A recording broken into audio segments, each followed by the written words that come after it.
everybody can just check their mic and just kind of mute. Okay, so basically today we're just going to be talking about work-life balance, especially with the current situation of work from home, right? And I'm going to start by just looking at psychology of the workplace. So psychology has always been there in the workplaces. It's not a new concept. It's always been there. So we may not have been privileged to see it work in our workplaces, but that's how it should be. So for today, I'm going to assume that our audience are employees. They are also employers. We have supervisors. We have managers.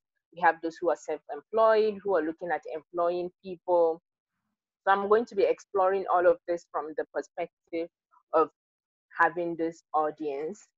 Um, so looking at the role of psychology in the workplace, I'm just going to briefly touch on some of these concepts as to how psychology comes to play in the workplace. Fadila, please, can you help me read the blue one first? Recruitment. So we have recruitment. It says identifying the key skills, educational requirements, and the work experience employees must possess.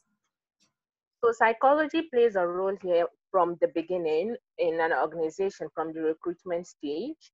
From a recruitment stage, psychology can play a role in knowing the kind of people and the skill sets that they possess and the kind of roles that they will fit in well. And it also matches people's personality traits with the kind of responsibilities they are expected to be assigned in the organization. So from that level, if all of these things are checked, it now takes care of the possibility of people ending up in um, a job place where they can where they are unable to.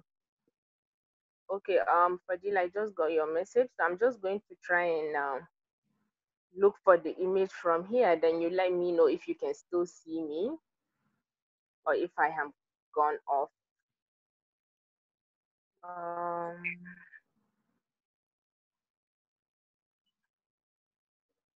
So while Aisha is trying to get the content of what she shared earlier, we all understand that the psychology of working from home is quite different from the one when you're working in the personal office space. So for me, as a remote worker of over 3 years, running my own business and being able to do that from different perspectives and from different locations, I've come to understand that the key principles of you having the ability to work from home effectively comes from you being personally accountable to yourself and the people that you work with. You no longer have a boss that will tell you that you need to submit your work assignment or something of that nature at a particular point in time. And it is left for you to take the personal responsibility in ensuring that you do the work that you have committed yourself to be able to do. And while you're doing that work, also you're accountable to the team if you're working within a team, or even if you're running your own business, you're accountable to your employers and your employees and other people who put their trust in your ability to deliver the service that you have to them. And the second thing that is very essential for us to understand is that the psychology of working from home has to do with you being proactive. You need to make the conscious effort to be able to create the experience of the workplace that you want to have in your home or wherever it is that you're working from. I understand that this is not actually the typical scenario of people working from home, because when I used to work from home, or when I worked from home before the COVID-19, I had the liberty to choose whether I wanted to work from my office space or I wanted to go to my home office or go to a coffee shop. But now I have to stay at home because of the COVID-19. So it's a different experience. However, you being proactive in creating the experience that you want to have is very essential. And it's very important for you to be very transparent with the people that you work with. You need to communicate your expectations. You need to literally over communicate with your team, with your bosses, to ensure that you are all on the same stage. It's no longer that you're waiting on your colleague to tell you what you need to do, or you're waiting on your boss to get back to you on an email while you are sitting down somewhere. You need to be very proactive, and you need to ensure that expectations regarding projects are being communicated effectively. So Aisha have sorted herself out, and she's going to take us through the psychology of the workplace in general, and then how that relates to the work from home. okay, thank you, Fadila. So I talked about recruitment, and then the next one looking at training. So pinpointing staff's training needs and guiding relevant training in an engaging fashion. So training is an ongoing personal development process for employees, and it makes a lot of sense that when somebody works for you, the skill sets and the experience they bring in this year, they should have added something to it by the next year, right? And then trainings also look at other forms of workshops that enhance well-being, like stress management, emotional intelligence, um, conflict resolution, team working skills. So that's also psychology playing a role in the workplace. And then we have performance appraisal, which is designed to provide employees with feedback about performance, leading to increased productivity. So it's not enough that employees constantly keep getting negative feedback when they have done something and it doesn't go well. Performance appraisal makes sense in the sense that they also get feedback on what they have been doing right, and this has been found to increase productivity when your employees find themselves being appraised, find themselves getting constructive feedback on what they have done so far. It enhances their productivity and increases their zeal to do better. Compensation, obviously, an important part of employee satisfaction and psychology in the workplace. So when employees feel they are not properly compensated for the job they bring to the table, it also influences their mindset in the workplace. We have motivation and productivity, using motivation in order to increase productivity. So motivation can come in different aspects. It could come in the ambience of the workplace. It could come in the kinds of privileges that come with working in that place. It could come with the promotions. It could come with the general positive vibe that the workplace provides for its employees. Now, this is in summary the roles that psychology plays in the workplace. So, moving to working from home, some of these concepts still apply. So, it's not just limited to having to work um, under the same roof or just in your office. Working from home also imbibes some of these principles, like principles of training. So working from home does not mean you should not be getting some of your trainings, especially on stress management, on work-life balance, like what we're doing today, your compensation, the motivation and productivity. So all of these also play roles in working from home, and that's what we are going to be looking at today. Okay.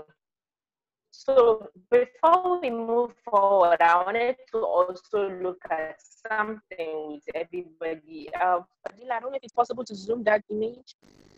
Okay. You know what? Instead,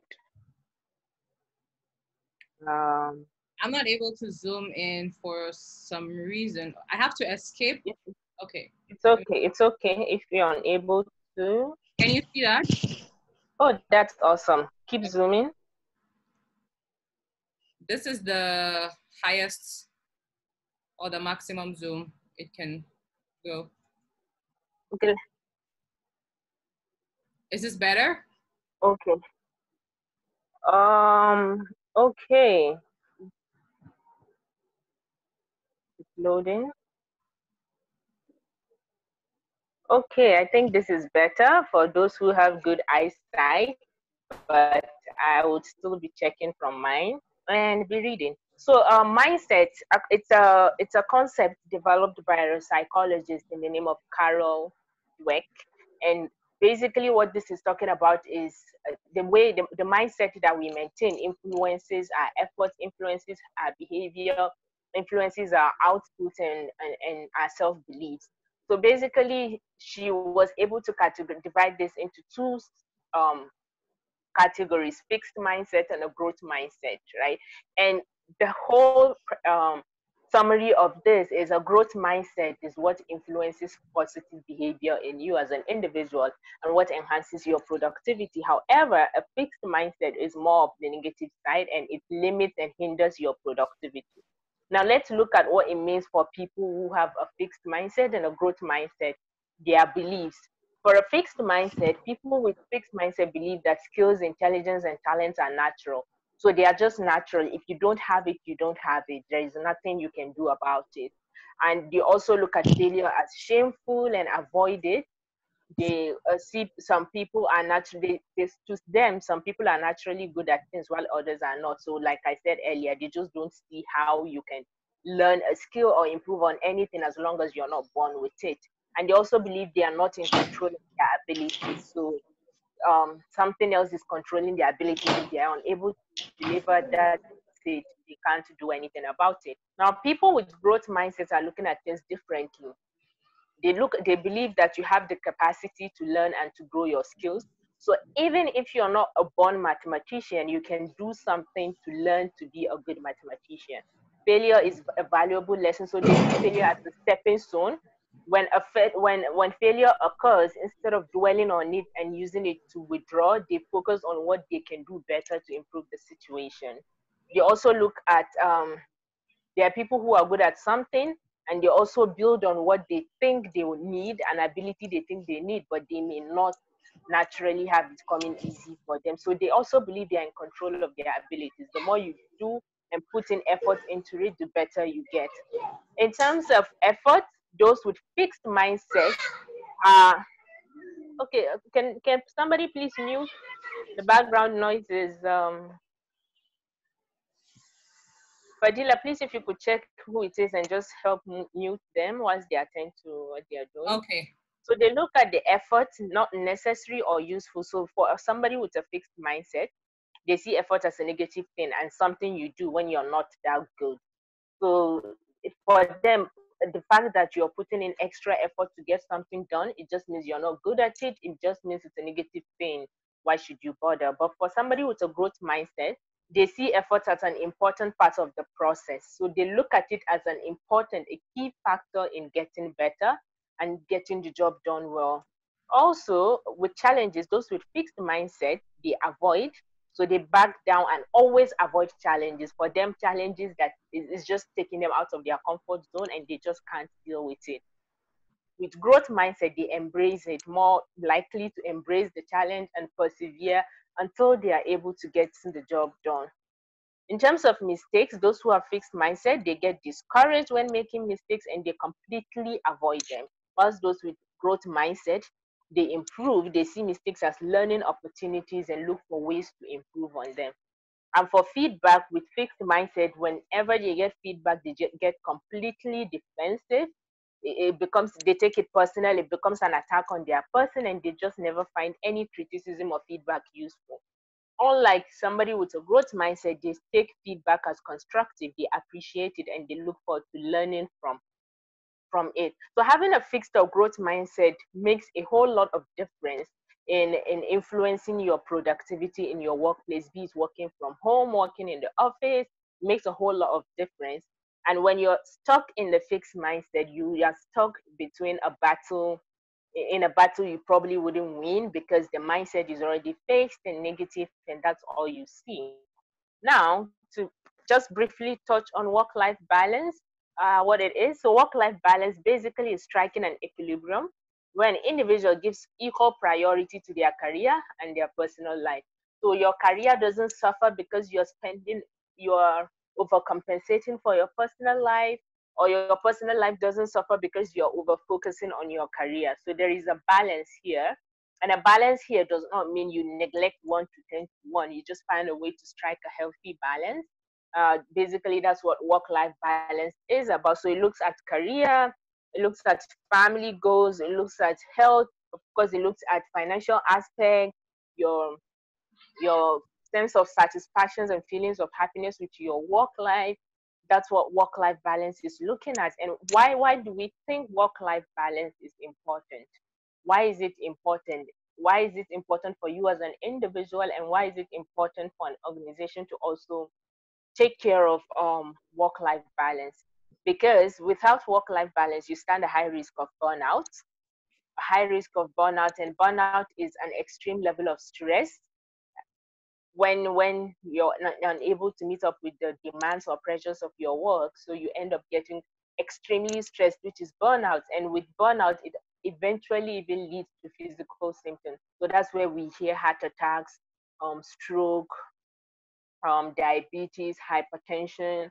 We hear about so many kinds of chronic illnesses because that's what burnout can do. A sense of well-being with work-life balance, it gives one a feeling of a more intense, a more robust feeling of well-being, a feeling of satisfaction, a feeling of joy and happiness with whatever is going on currently in your life. It gives you a sense of fulfillment. It makes you more productive. It makes you more willing to take up tasks. It makes you more prepared to deliver. That's what work-life balance. So overall, generally, work-life balance just takes your wellness and well-being to a very new, different high level. Yeah. Right. So Thank you so much, Aisha, for that.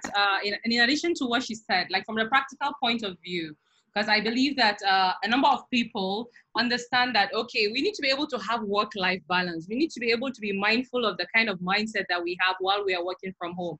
We all know that we are in a very stressful time. So how are we able to be very intentional about what we allow to brew within our minds while we are working from home? So that's one of the things that I'll be taking you through.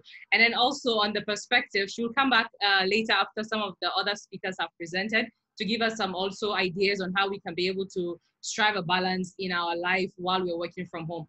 Before I proceed, I'd like to say that it's very important for you to understand that work-life balance is dependent on you for you to define what your work-life balance means. So someone else will be able to say that they want to be able to spend more time with their children, they want to be able to spend more time with their wives, or they want to be able to travel around the world while they are still working. So it's left for you to be able to define what is my definition of work-life balance? How am I able to ensure that I do not allow the other section of my life, whether it's my work, my emotional stability, or even my mental health, be affected because I'm working too much or I'm not working enough.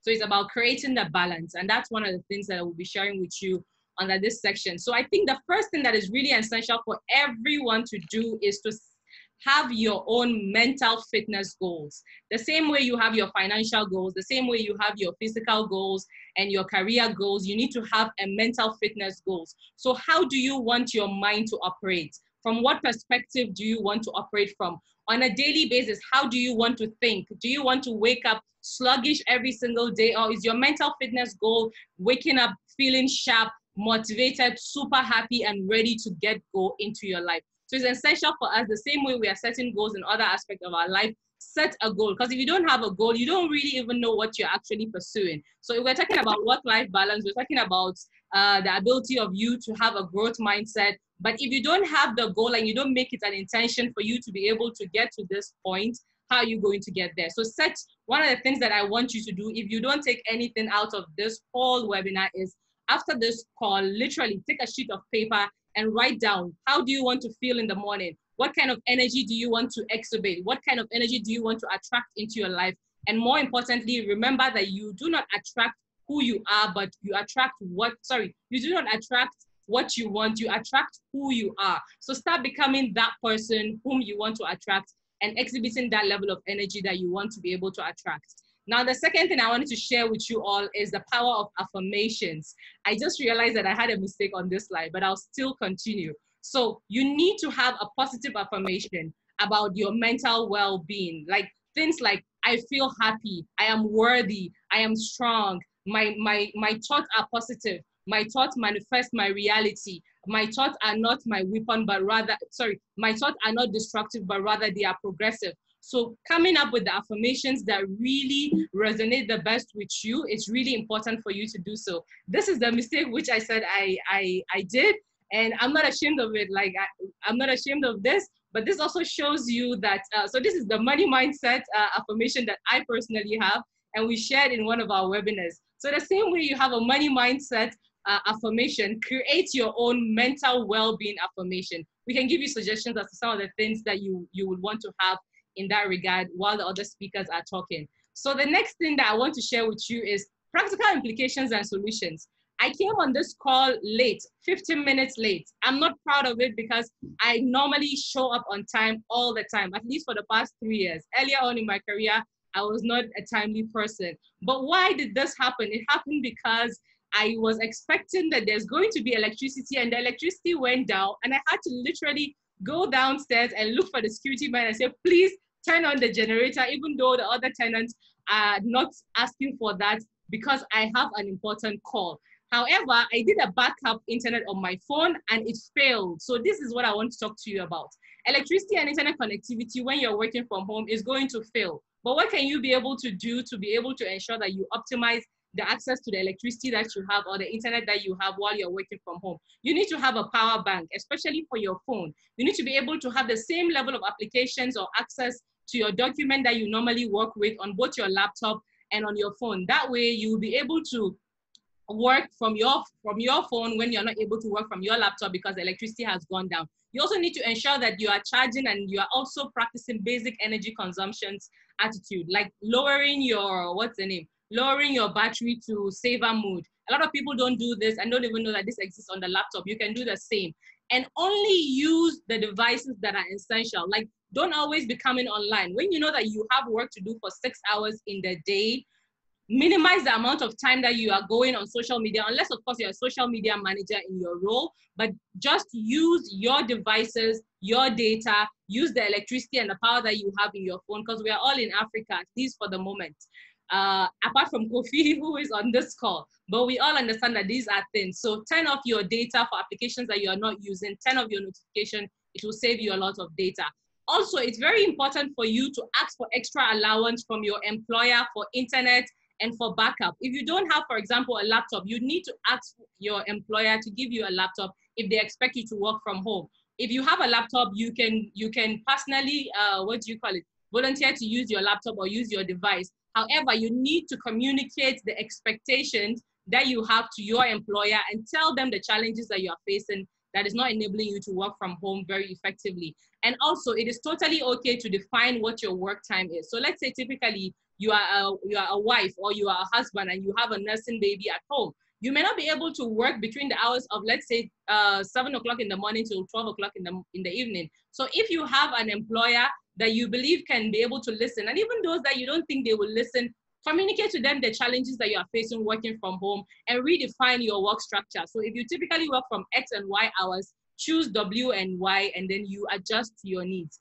Preparing your physical space, it is so important. However small or big your house is, have a designated working area that allows you to be able to feel like you are in the mood to do your work. Don't always work on top of your bed, unless of course that works for you. You define what you want to do. However, having a designated working area and having a time schedule as to from this hour to this hour, I'm doing this, so that you don't spend a lot of your time working and not actually taking care of other aspects of your life. And then the need to also communicate boundaries with your family or people that you're living with in the same house. If you live alone, perfect. If you don't live alone, you're living with your family, with your husband, or with your parents, communicate to them the times that you're working and let them be able to respect that. If they're not able to respect that, literally lock the door and get your work done. And you also need to be transparent and communicate the hurdles and the alternative time that you think it's essential for you to be able to operate from. Now, some of you, because this webinar is not just from us, some of you ask the questions, what are some of the tools can you use when you're working from home to ensure that you have the focus and you're able to communicate and collaborate with your team? So I just mentioned a few of them here to help you have an idea. So for video conferencing, currently we are using Zoom. If you don't have I believe you have a Zoom account if you're logged on here. So you can also use Google Hangouts. You can use Webinar Jam. If you have a webinar that is over 500 people and you want them to come online, you can use these applications. For your team, it's very important to have one particular application that you use so that you can be able to trace the communication that is happening with your team. So you can use an application like Slack, where you can be able to create channels for different types of communication. You can use Slack, and if you are having a very small team, you can use either Telegram or WhatsApp if your team is not more than 5 people. So you can be able to have a group chat where everybody communicates where they are at different projects. If you are in a big organization or you have a team of more than 5 people, it's always advisable, even if your team is 2 people, use any of these applications. They can help you be able to track productivity. So you have Asana, you have Trello, you have Podio, you have Bittrex24, you have Google Drive, where you can be able to edit text or prepare your account in real time, and other people can be able to add their input on it. The tip that I would share with you in terms of using work from home tools is get one tool that works for you. Do your own research and choose the platform that is best suited for you and your team, and get your team to use one platform, because that way you will be able to track the communication, and you'll be able to communicate effectively without having to go on multiple different platforms. So without further ado, I'm going to introduce to us our next speaker. Let me try. Okay, I have unmuted. Can you say hello, Mustafa? Okay. Fantastic. All right. My bad. Yeah, my bad. My name is Mustafa Sedu, but I'm sure my sister logged on with my Zoom to do her class. So I'm still using that account. My bad. I understand. No, Yeah. that's totally fine. No worries at all. Before we proceed, I would like to introduce to you Mustafa. This is a very incredible and I would call him a very vibrant, peaceful. He kind of embodies so many things. He is a yoga instructor. He's also an artist. He's in the creative arts space. He does music and other form of creative arts. However, in terms of what he's going to be sharing with us today, he's going to be talking about yoga for mental fitness and relaxations. So before he talks about that, I'm sure some of you will be wondering, who is Mustafa? Who is this particular guy? So Mustafa is a Baptist 2 Vinyasa yoga teacher who is based in Ghana, and he's been practicing yoga for over 3 years. He's been teaching it.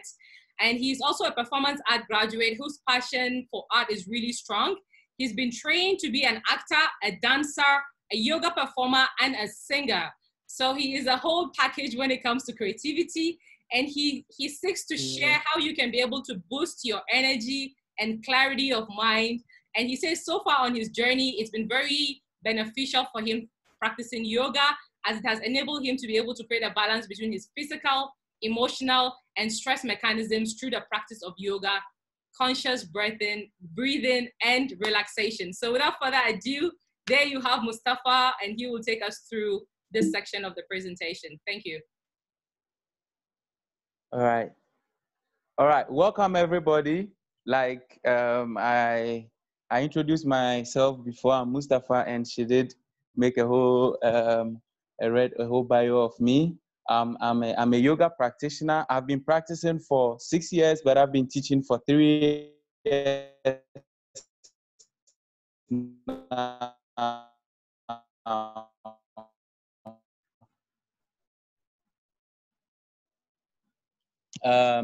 Yoga to me working at home normal times. So, and from all indications, the WHO, the director came, one of his speeches is he gave a directive that whilst we are at home, we can embrace, or there are certain practices that we can cultivate onto ourselves. And he did mention of yoga. I was very happy he did that. Okay, this is how yoga can help. Yoga as a form of an exercise routine. Usually, people are athletes. People play football. People do walking. People jog around. People play different sports. But also, yoga is a form of an exercise that helps a lot. First of all, it can help you release stress. It can improve your breathing.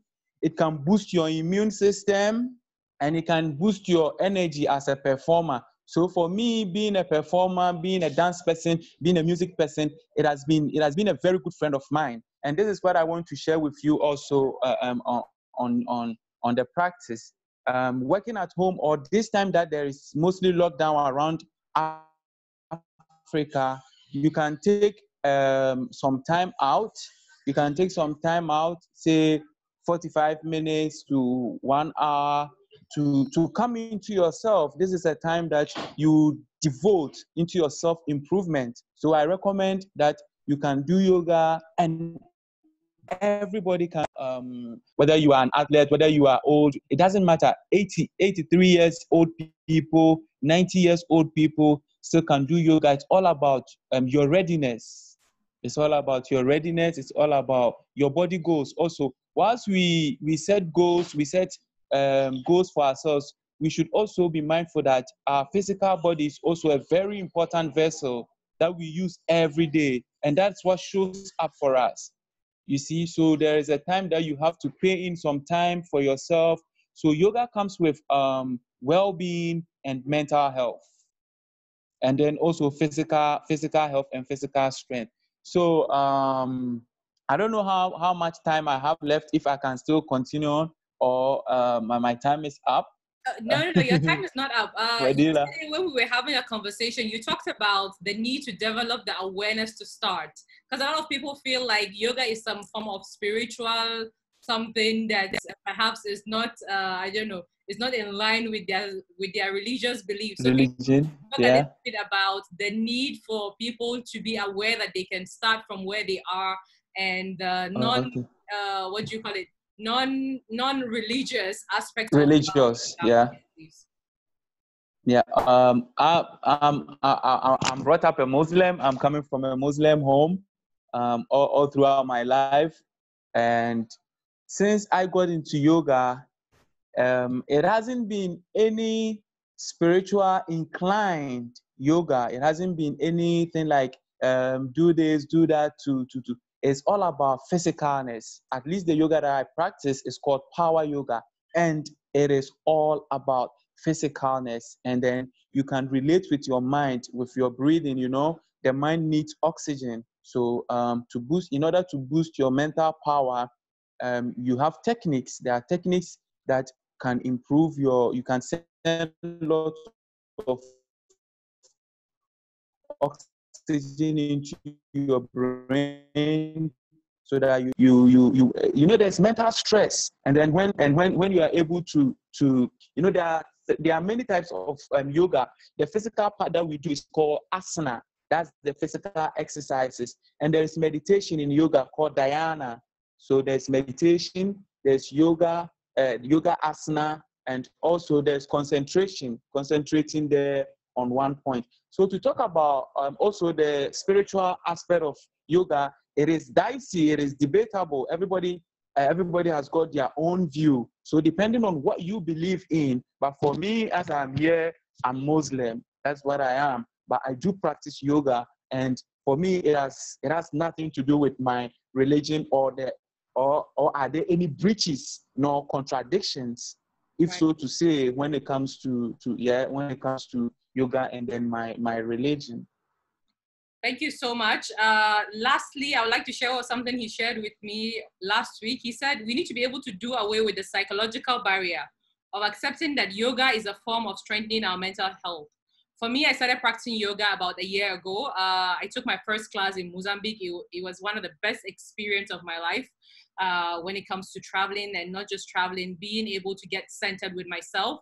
And for me, I see yoga, one, as a form of physical art, and I see yoga intertwined with meditation.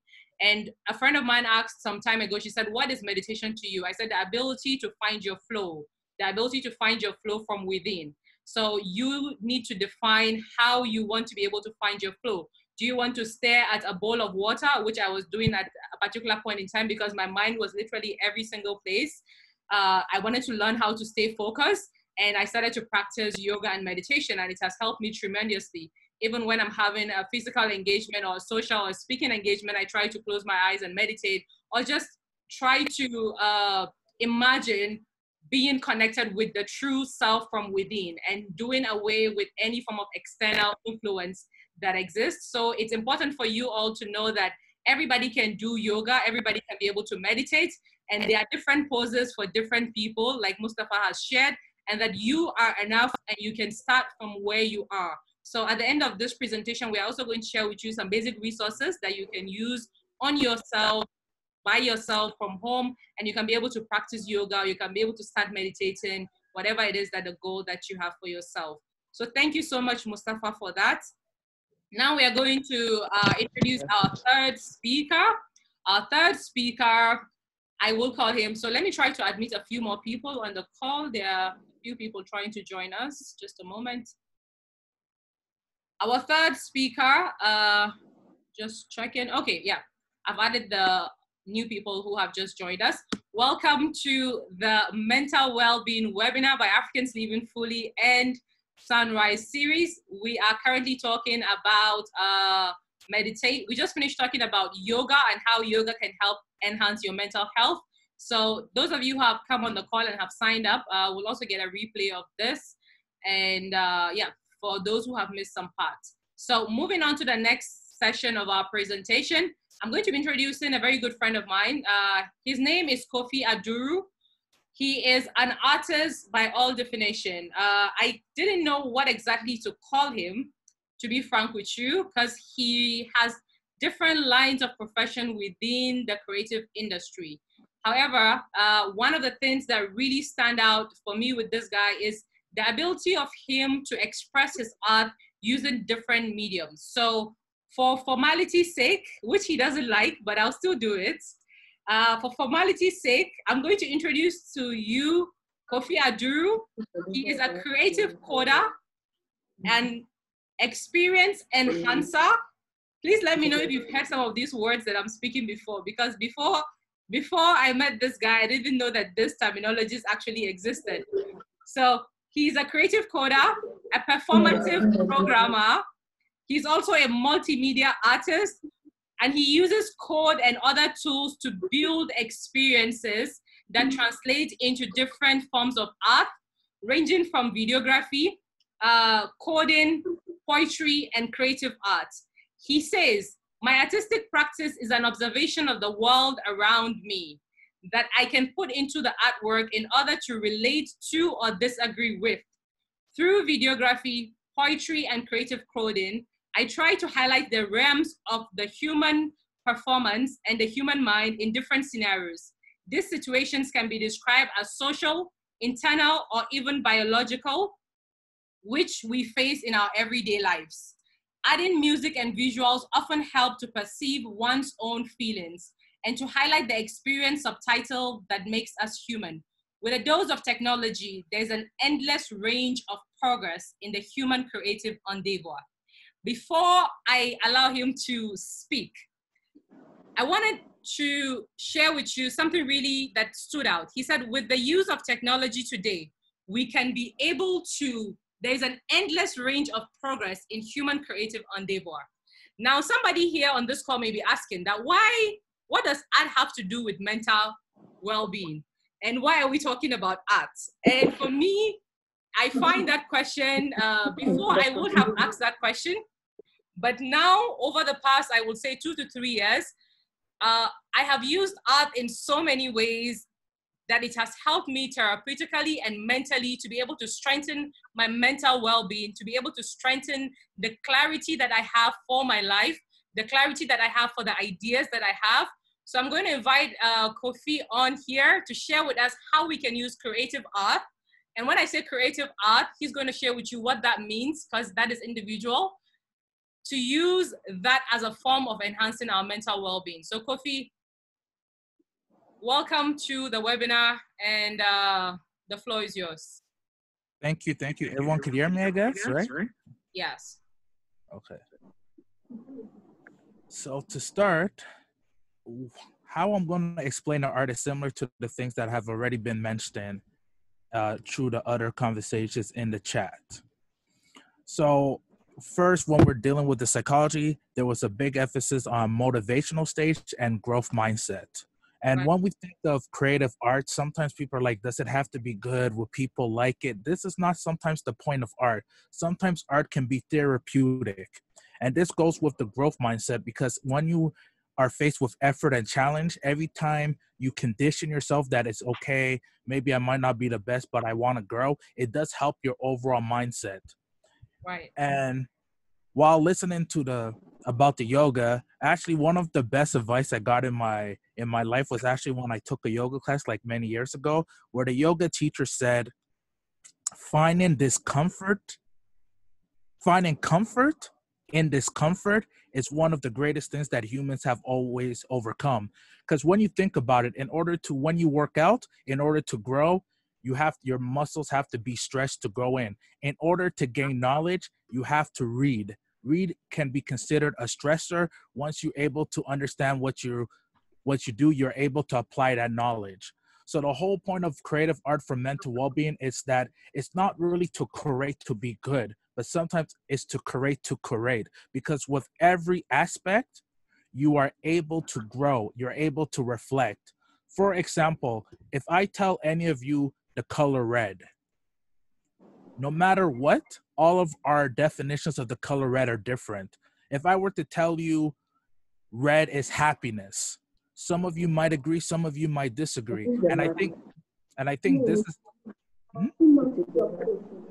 And I think this is the beauty of art, especially in a time like this, where sometimes we have to let ourselves output. And why do I say the term output? Because we're inputting a lot. Every day people are talking about COVID. Every day people are posting on Instagram. Every day there's a webinar. Every day there's a workshop. But if you keep inputting and not outputting, you're just creating a compression in your head. And it goes back to a fixed mentality, because then after a while you're like, oh, I'm not like other people. I'm not being productive. This is just too much. But every time you're able to output, you put yourself in the world. You let a bit of yourself release. And sometimes we need that introspection. And it could just be simple as writing a simple diary or drawing. And not drawing to have a specific mindset, but drawing in the sense that I just want to showcase what I feel. Because sometimes we ignore our feelings. Sometimes we don't take time to take that deep breath and realize that we have a lot going for us, because we're all humans. We all have five senses. Sometimes, I don't know about y'all, like me, I really like food. So whenever I think about this, I think of like, how would I, like, sometimes it could be simple as, how would you like it if you ate jollof? Or some people they like wache more than jollof, but we're not going to have that debate today, because we all know jollof is better, but that's for another day. But when you eat your favorite food, how does it make you feel? How does the aroma, when it hits your nostrils, how does that sensation look like? There's something about the texture. And when you assess the different things that you interact with your life, it does help to bring in the creativity. And this creativity can be pushed to different ways. Like before, we're talking about yoga poses. Sometimes you might not believe you can do a certain poses. So there is a way that he could explain better than me, but I know that sometimes, like, oh, if you cannot go deeply in this bend, you can use blocks, or maybe you can use a different terrain to hit the angle. Same thing with working out. If you're not able to run, if you're not able to do push-ups, you can do wall push-ups. And which actually helps in the same format, because it lowers the stress on the joints. Right. Or if you have access to a pool, you could run in a pool all day and your knees will be better. And these are all applications of taking what is in around us and assessing what ways can it be. And so if there are any questions or whatnot, I don't know how much time or anything, but that's what creative art for mental well-being is. It's not about the results. It's about the process, because in the end, that's the way we can relate our own success. It doesn't matter if it even has a bit of mess, because everything takes a steps. And for that, we shall go deeper in our own minds and deeper to ways we don't even know our own depths. Oh my goodness. That was a powerful close. It's not about the result, it's about the process. And even if it's a mess, we're still gonna go deeper within our minds to be able to create. Kofi, thank you so much for this. So at this point, we will be taking questions. However, before the questions, please start to type the questions if you do have them on the chat button, and we'll be able to direct them to the appropriate speaker for them to be able to share with you.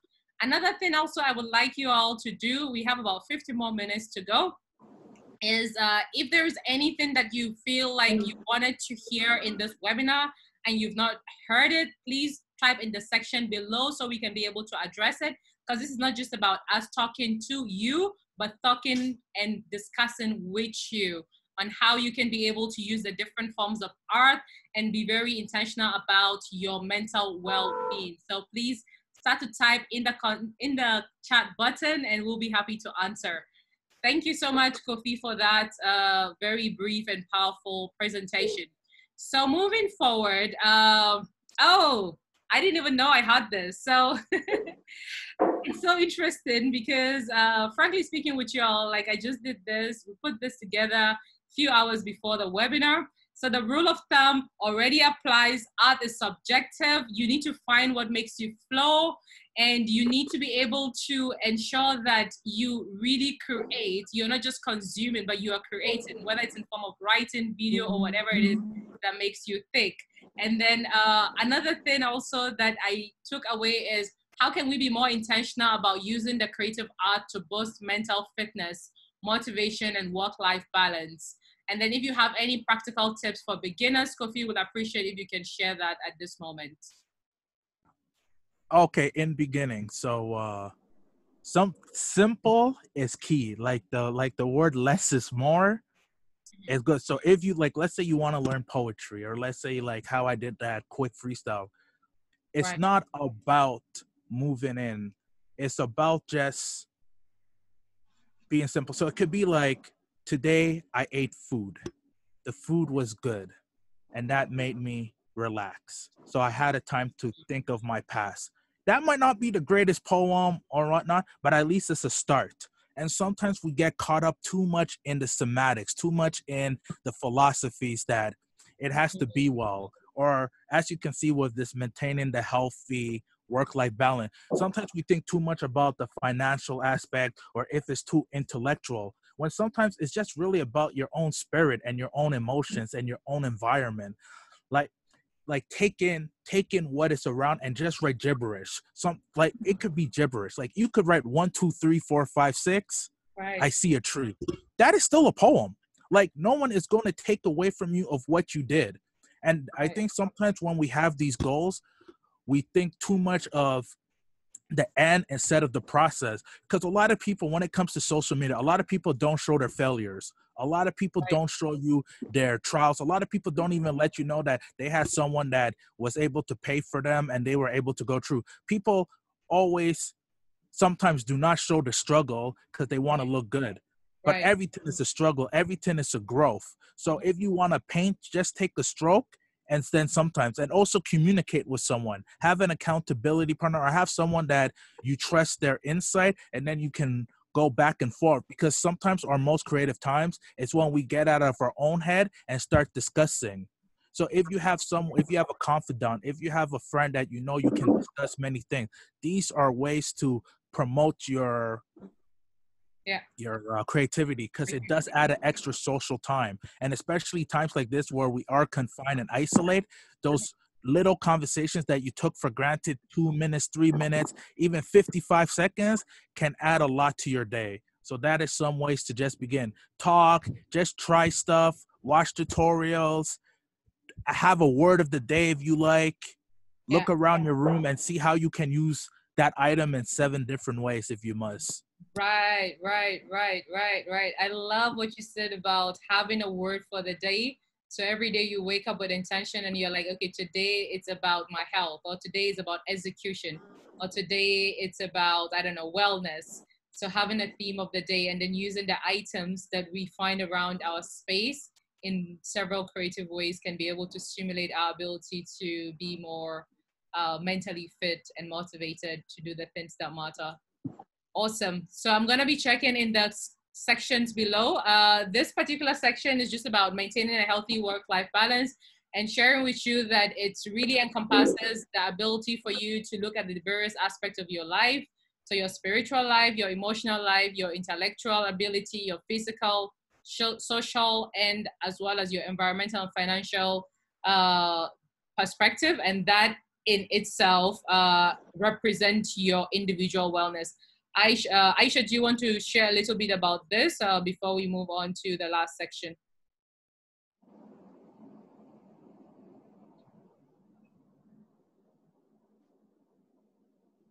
Okay, I think she's mute. She was muted. Just a moment. Okay. Hello, can you hear me? Yes, we can hear you. Okay. Can you take it back to the slide a bit, please? Yeah, I wanted you to talk about not necessarily the things on the slide, but how do you define the individual wellness from a practical point of view? Yeah, so just zoom on this a little bit, please.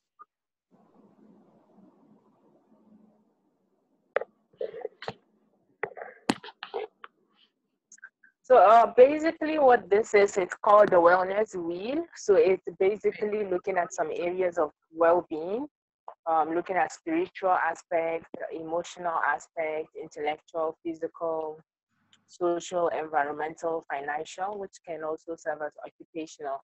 So what it looks at is this is your overall wellness, and you are at different stages in this. And if you have an understanding of which level you are at for each stage, it helps you to know what areas of your life to focus on to enhance your wellness. Fadila, I don't know if we have 3 minutes to just do a quick activity so I can just help people understand how to use the wellness. Yes, we can do the activity while I check on the questions that they have asked in the chat box, and then we wrap up. Okay, so I just need everybody to get a pen and a paper. So as soon as you have it, please, you could just signal in the chat box. If we have up to 5 people with it ready, I'll just start and everybody can catch up. So just a sheet of paper and a pen or pencil or whatever you have.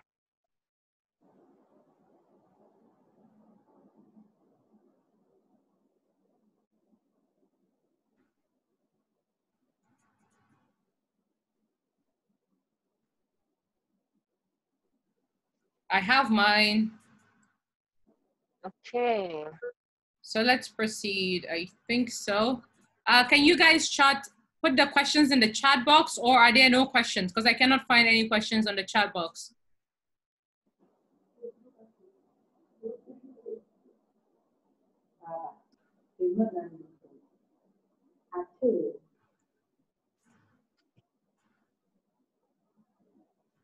Okay. So if you have your sheet of paper, just draw a circle, like a big circle, like the one that's showing on the screen, and then you can divide it into 6 sections. So a circle, then you can divide it into 6 sections to give you 6 pie charts. So like a pie chart, divide it into 6, giving you 6 pies.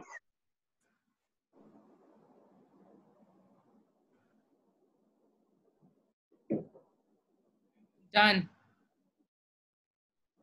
Okay. So you have it divided into 6, right? Now the center, just put a big dot at the center. Big dot. And that center, just keep it at the back of your mind, or you can just write it there that it's 0.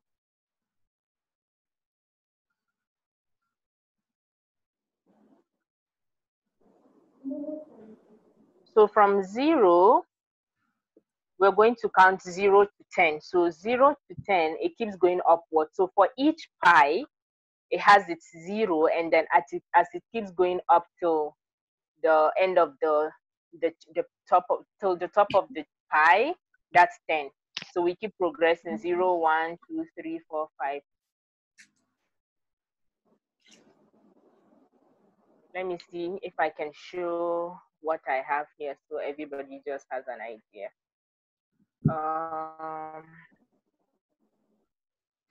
Okay, so you have a circle like this, right? So from here, 1, 0, 1, 2, 3, 4, 5. Here is 10 till 10. So you don't have to write it. It's just to let you know how we are going. So the center is 0, which means 0 is minimal, and then 10 being our highest, which is optimal, which is awesome. Okay. So with that, now each pie has a name, and I'm going to read out questions. So based on the questions I read out, just answer it in your own mind, and based on that, you kind of give yourself a figure. So based on the questions and your answers to the questions, do you think you are at a 0 or use of this segment, right? So I'm going to start with physical questions, right? So I have 6 questions for physical wellness, and I'm going to ask you, listen to the questions attentively, and then from the answers you have for the question, just give yourself a figure. When you have that figure, I would show you where to place it, right?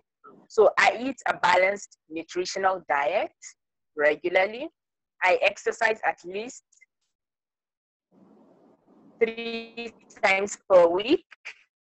I do not use alcohol or I use it in moderation. I avoid street drugs. I am a reasonable weight for my height. I am a non-smoker.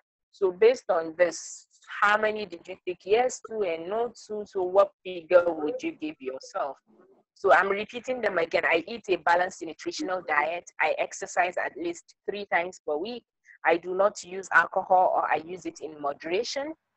I avoid street drugs. I am a reasonable weight for my height. I am a non-smoker. Okay. So let's say I'm going to give myself 5 here. I'm going to show you where I place the 5. Okay. So this is the physical session. Oh, light has gone out. I hope you can see me. So I write physical here. And then if I'm giving myself 5, so 5 would be somewhere at the center. Just put an asterisk there.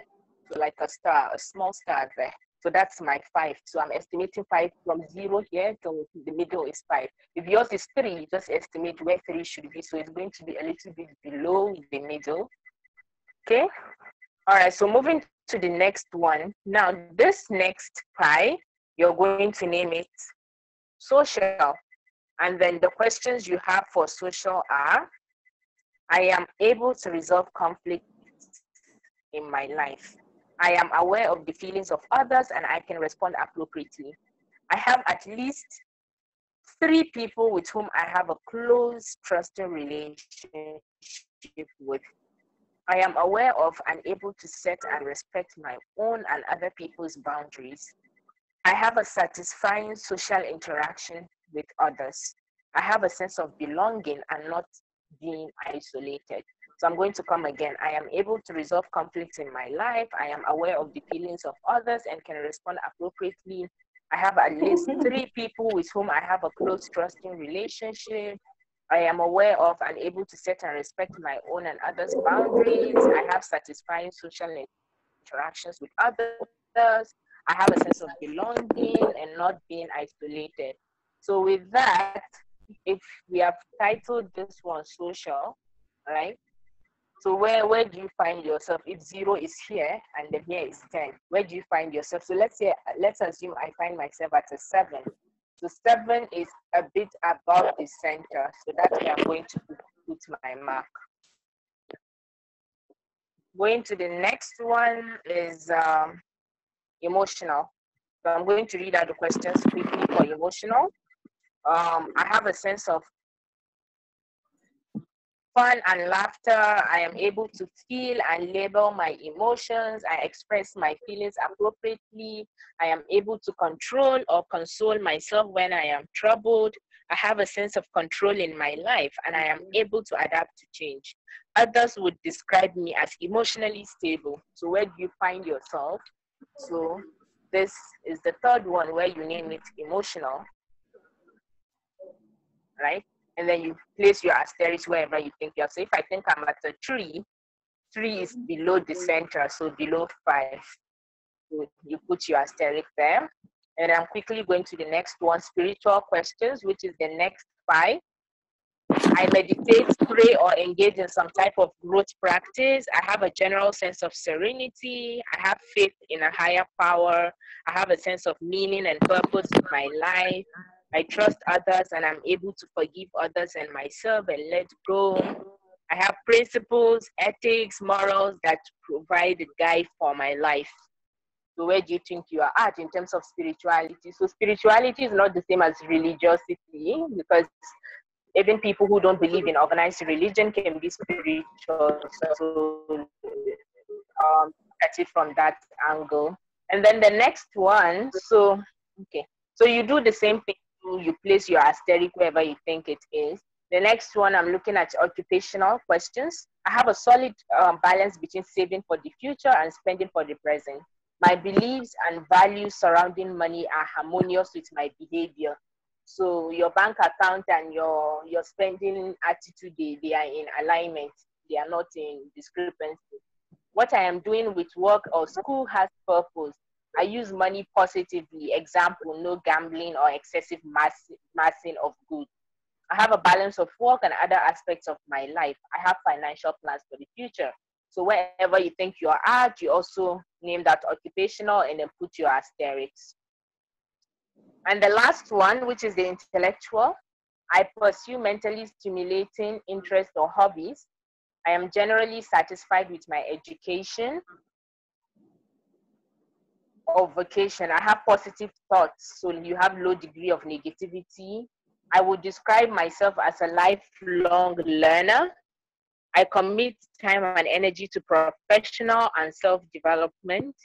I have specific intellectual goals, for example, learning a new skill.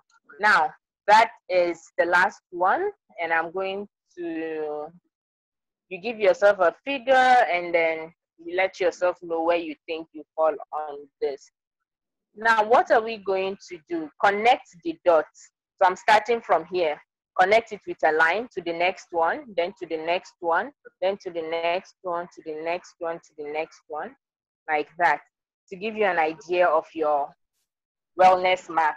So some people would have a rectangle like mine, some will have a pentagon, some will have a trapezium, some people will have a perfect circle. So the more perfect your circle is, it means your well-being is to some extent all on the same page.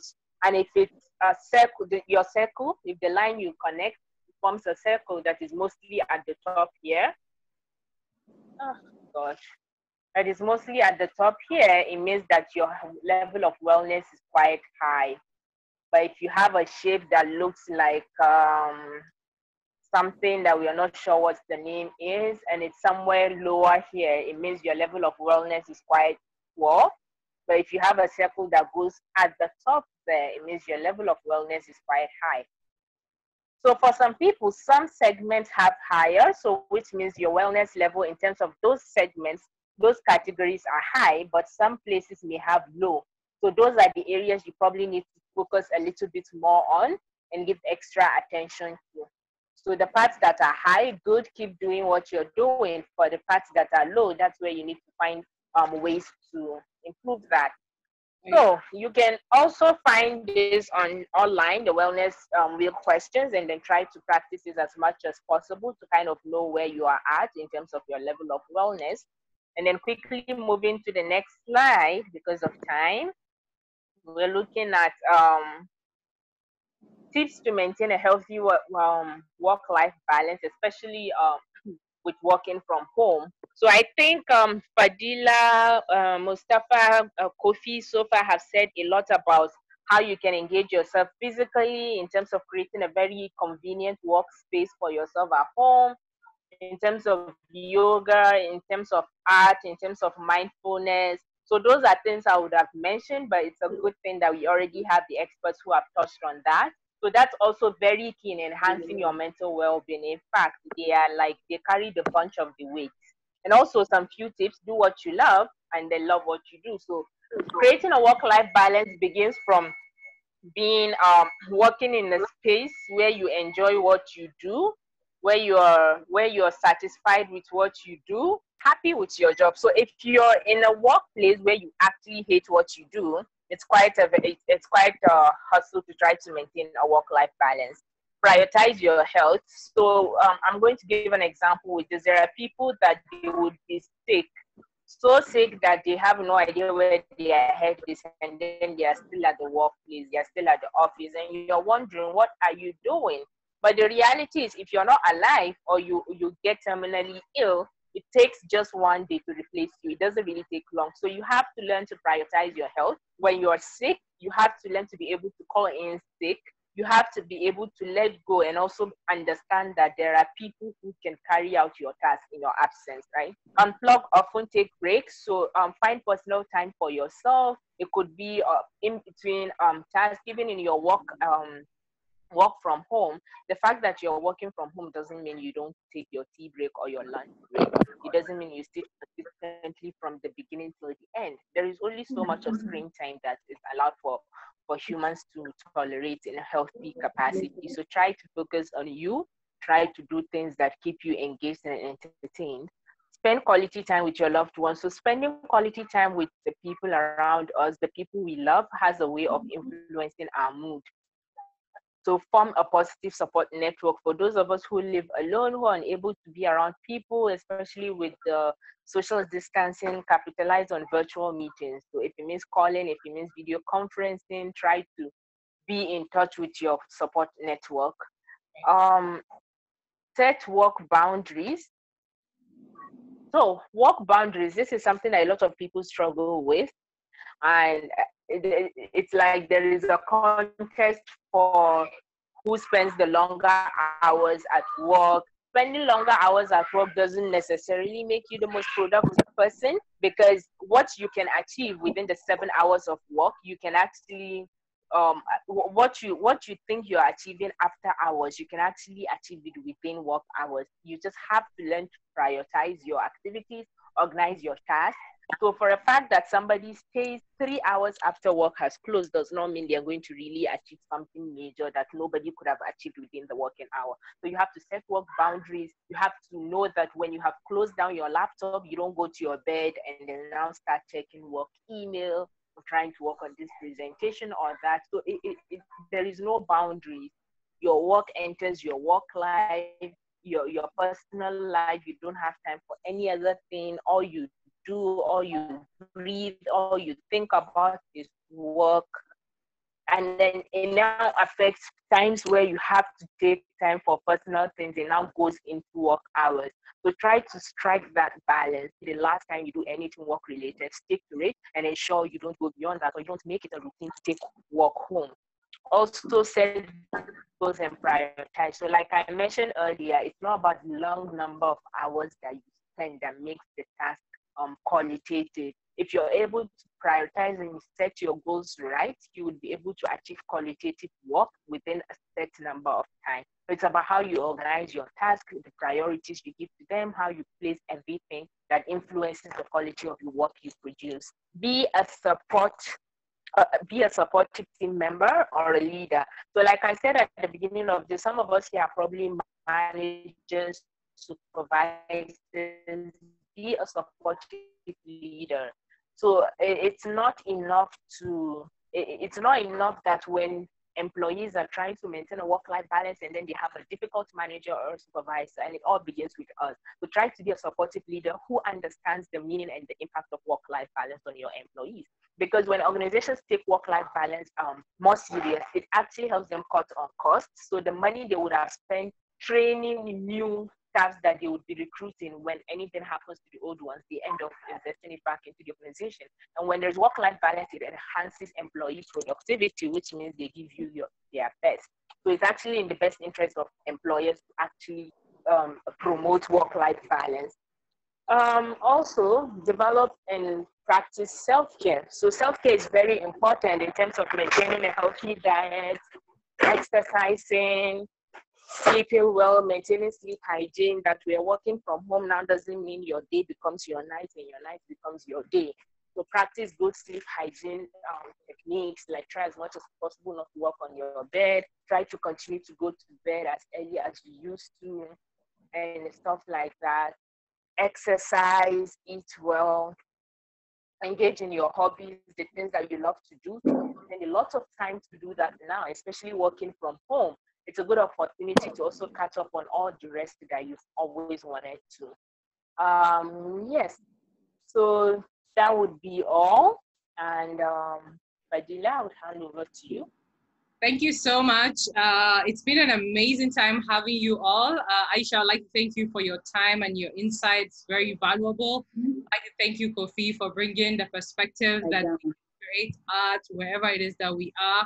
And we should focus not just on we shouldn't focus on the output of what we are creating, but the process of creating what we are. And anything around us can be art, and the ability to not just be the one who is taking in all the information, attending all the webinars, reading all the books, and not creating anything can be very toxic to your mental health. So it's important for you as you're learning to also be creating and providing some form of value to yourself and to other people, because that is also a form of creative art. And creative art does not necessarily mean painting. It also means writing, music, journaling, having the time to rearrange your house, rearrange your space. So thank you for bringing that perspective.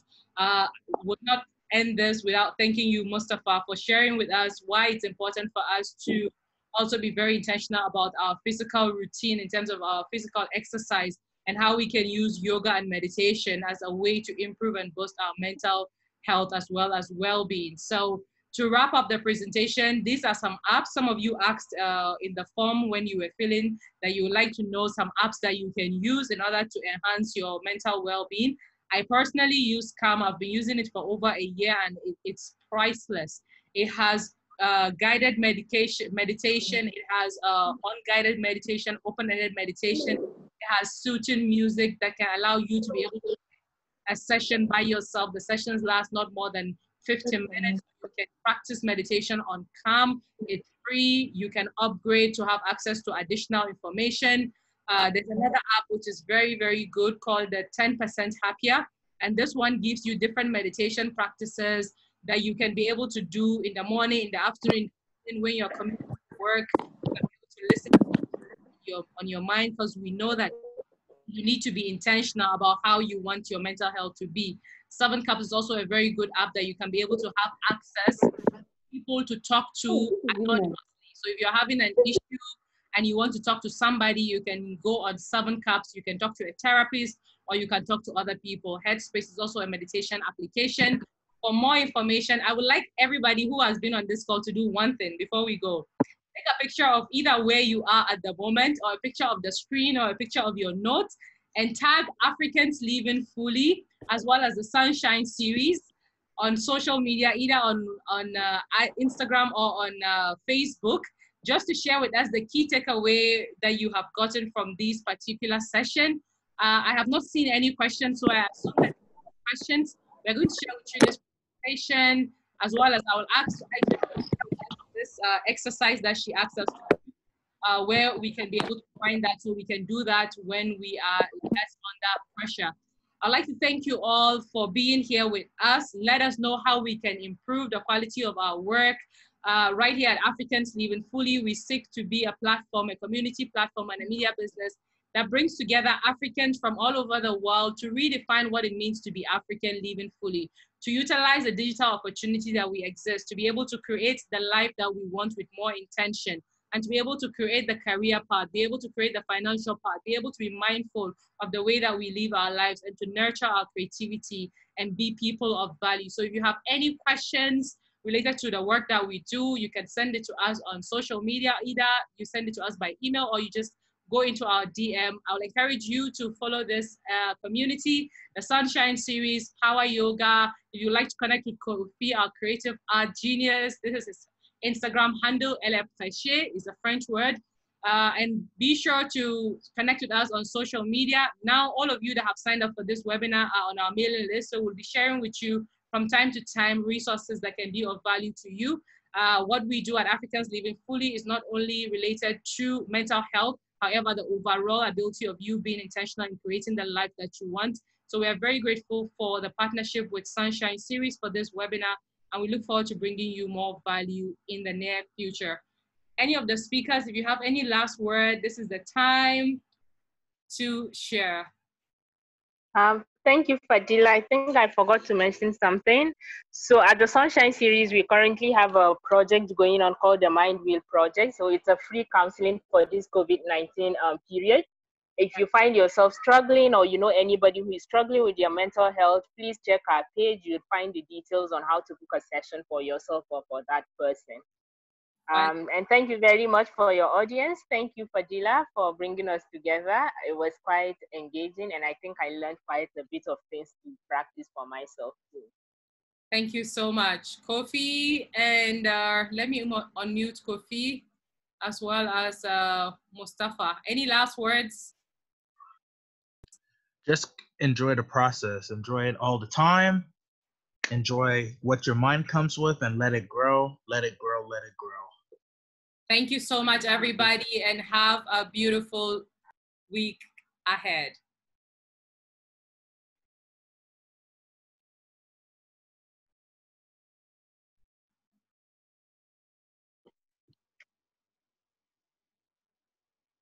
Stop sharing. Thank you so much for everybody who has stayed in to the last minute. Shibundu, Muhibba, Sabitu, Delfina, Asasia. I see you all. Thank you so much for coming, and let's stay in touch on social media. Bye for now.